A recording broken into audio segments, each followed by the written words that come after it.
I was surprised by what she said, and I nodded in accord. It was too late, even though I hadn't given her words enough thought. Furthermore, she continued with a very astounding statement. I initially asked myself, what is she talking about? However, a tender sentiment was hidden underneath her words. After hearing those words, our lives took a significant turn for the better. I'm Jake, and I'm 23 years old. I ended up working part-time at a resort hotel after college since I was unable to get a regular career. I suppose you would describe me as a part-time employee. I picked the resort hotel because of something that happened when I was a college student. My grandma, who always showered me with affection, died when I was a junior. Despite the fact that my grandmother resided close to a resort region in upstate New York and I lived in New York, we kept in regular contact. Knowing how much she loved me, I felt a tremendous affection for her. Her house was left unaltered for some time after her death. There were debates about whether to sell or rent out her house about the time I was graduating from college. I made the decision to take control at that point. This was primarily due to the fact that I felt somewhat ostracized by my parents and friends after my job search failed, as like I were defective goods. My desire to remain in New York had diminished. I reasoned that staying in the city or close to the resort where my grandma lived would not matter if I was going to work part-time. I thus relocated to my grandmother's home, seemingly fleeing the city. I chose to work at this large resort hotel that was within biking distance of her home. I saw a woman strolling by the poolside before it was open to visitors one early morning when I was working at the resort. I yelled, "Pardon me, the pool isn't open yet." "Are you one of the part-timers?" the woman said with a friendly smile. She turned to me, a really attractive woman with a noticeable mole beneath her eye. I tried not to express my surprise when I noticed her long, pale legs sticking out from her skirt. I answered, "Yes, I only started this spring." When she heard this, she grinned, said, "Oh, I see," and held out her right hand to me. Alyssa Smith is my name. The owner of this place has only one daughter, myself. I'm technically an employee, therefore I'm allowed to be here, right? Her name was familiar to me, and the tale of the stunning 25-year-old heiress was widely known. She did, however, work at the hotel in spite of her history. We hadn't met before because I was mostly responsible for cleaning the pool and leisure areas. "Oh, I'm very sorry." I apologized. "It's all right," she answered. "I haven't visited the poolside in a long time either." From then on, Alyssa and I started chatting more often. It seemed Alyssa went to a local college and only visited New York for trips. I casually mentioned that I had moved from New York, which seemed to pique her interest. Alyssa was very friendly and easygoing. About a month after we met, when I was still addressing her as Miss Smith, she corrected me, saying, "You know the hotel CEO is also named Smith, right? Isn't it a bit confusing? Just call me Alyssa. We're around the same age and friends now, so there's no need for formalities, okay?" It felt a bit bold to drop the formalities, but now, 3 months since we met, I call her Alyssa. Ever since Alyssa and I got acquainted, she began showing up more frequently at the poolside, always with a bright smile. Seeing her would energize me for my workday. However, one day in early July, Alyssa came by the pool, but her usual cheerful expression was nowhere to be seen. I was just about to take a break, so I guided Alyssa to the break area and offered her some cold drinks. Even as she sat on the sofa, her face remained downcast. Wondering what had upset her, I finally asked, "What's wrong?" She broke the silence. "Can you help me convince my family?" "Huh? Convince them about what?" I asked, baffled.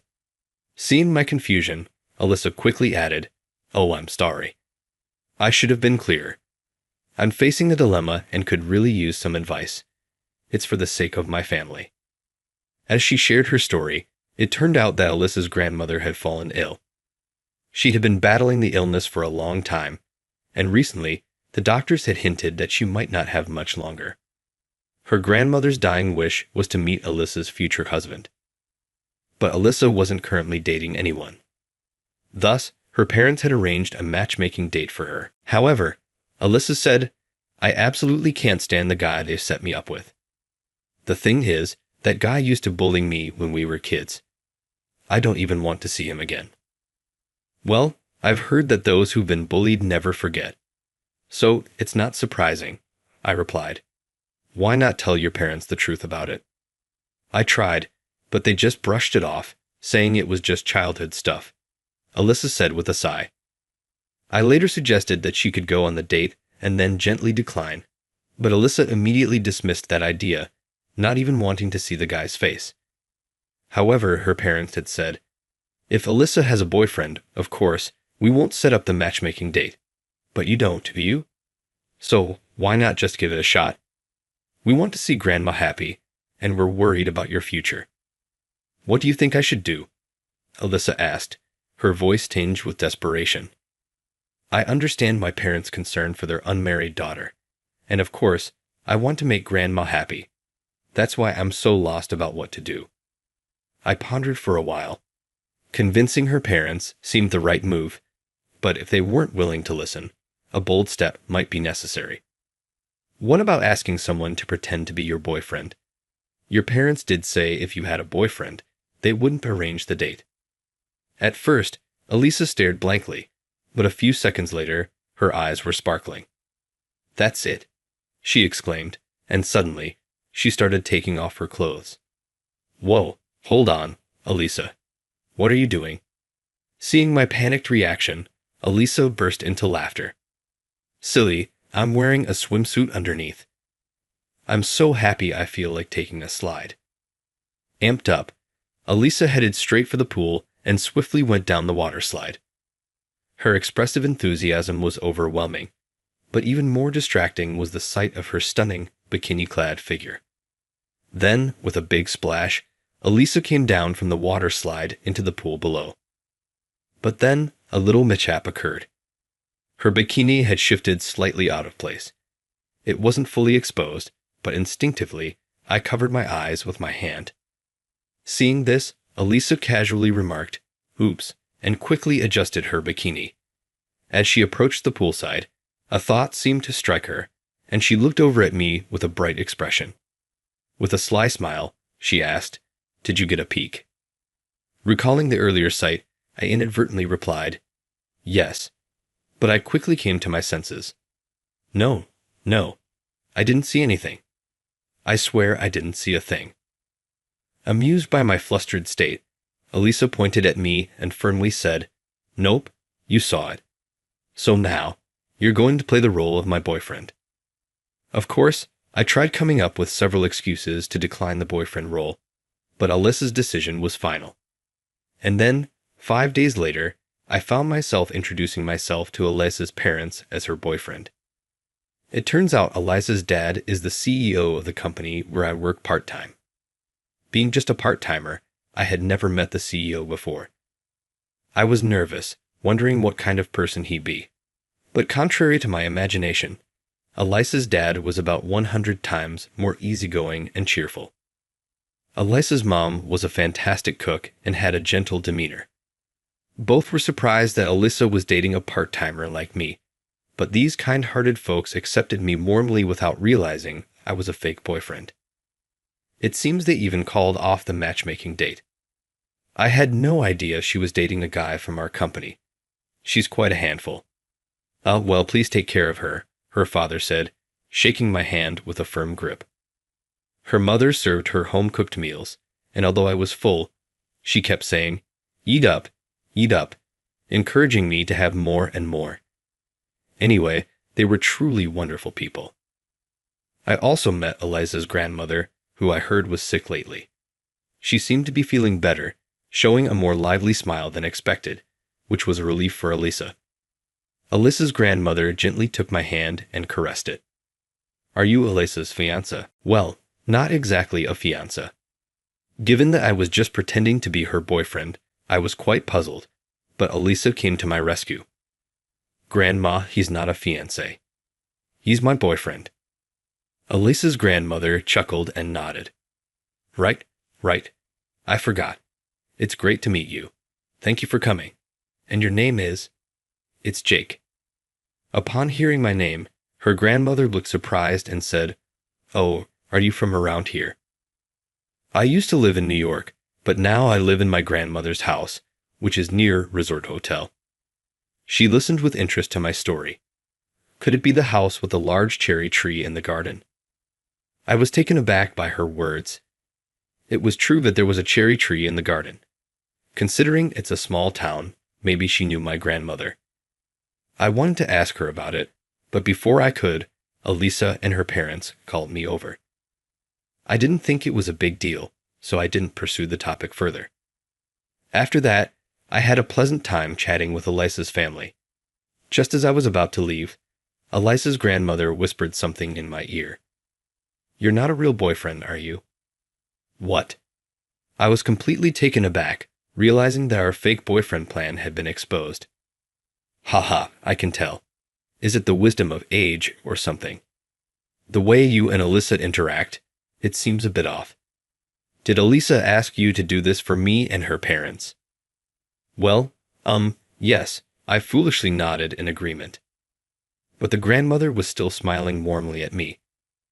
I'm sorry for putting you in such a situation, but Elisa is a really sweet girl. Please continue to be her friend. And I'm glad I got to meet you too. Thank you. It seemed that the grandmother had figured out Elisa had set up the fake boyfriend plan out of kindness. She didn't blame either of us. Afterwards, the grandmother told me to keep it a secret from Elisa that she had figured it out, so I did. Though we managed to avoid the matchmaking meeting successfully, a few days later, during my day off, I received an unexpected call from Elisa. My grandmother's condition has worsened, and she's been rushed to the hospital.